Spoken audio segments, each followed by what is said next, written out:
au point de mettre en danger l'unité de la communauté de foi. Mais Paul ne demande pas à ses lecteurs de renoncer à leur diversité d'opinions, mais reprend l'exhortation du verset 2. Il dit que chacun essaie de plaire à son prochain, que chacun cherche à crier pour l'autre un environnement où il peut être homme en toute profondeur. Frères et sœurs, la gloire de Dieu est la fin de l'œuvre de Christ, ainsi que l'œuvre chrétienne personnelle et communautaire. Mais cette gloire de Dieu ne peut se traduire dans un langage plus chaleureux, c'est-à-dire la capacité d'accueillir. Pour sa part, le Christ accueille ceux qui étaient en péché continu.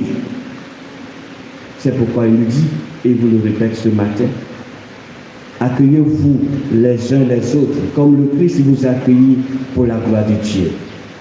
Mes frères, mes sœurs, être accueillant envers tous nos frères et sœurs, c'est se préparer à recevoir le Christ. Dans l'évangile de Saint Matthieu, nous trouvons aussi un prophète pur mais dur. Il s'agit de Jean-Baptiste, le dernier prophète de l'Ancien Testament. Ce qui intéresse l'évangéliste Matthieu, c'est d'abord le message qu'il proclame. Convertissez-vous, préparez le chemin du Seigneur. Il rappelle avec insistance la nécessité de produire du fruit.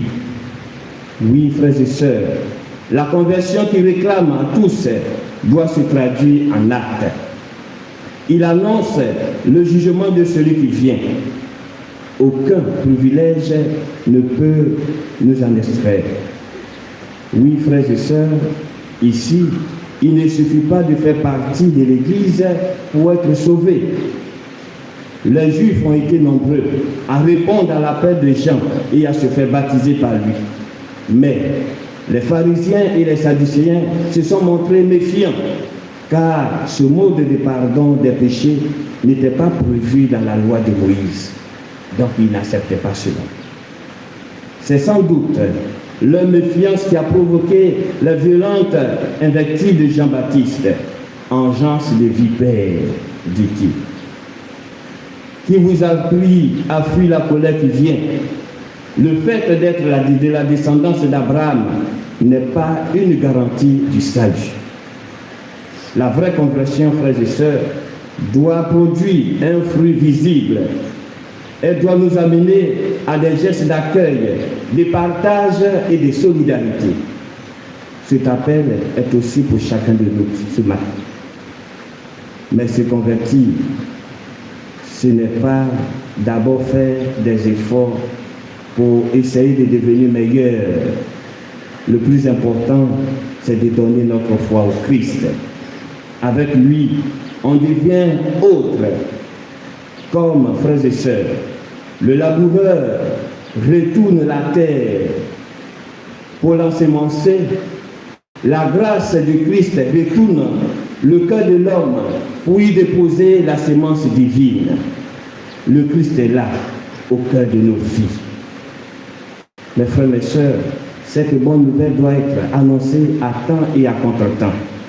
Vive Noël, c'est accueillir Jésus qui vient, c'est lui donner la première place dans notre vie. La conversion à laquelle le baptiste nous invite ne reste pas un changement de fait. N'est pas un changement de fait. Cette conversion doit commencer par la reconnaissance de notre situation en tant que pécheur. Vivre dans le péché, c'est organiser notre vie sans Dieu et en dehors de lui. Et il faut que nous reconnaissions ça pour que le Christ nous accorde la grâce. Ne faites pas comme ce jeune homme d'un quartier, il part chez un monsieur pour voler, il saute la clôture. Et en descendant, il descend sur un chien. Le chien miaule et on l'attrape. On l'envoie en prison. Mais bon, il vole, mais il est bon. Il y a une maman qui décide d'aller lui rendre visite en prison. Quand elle arrive,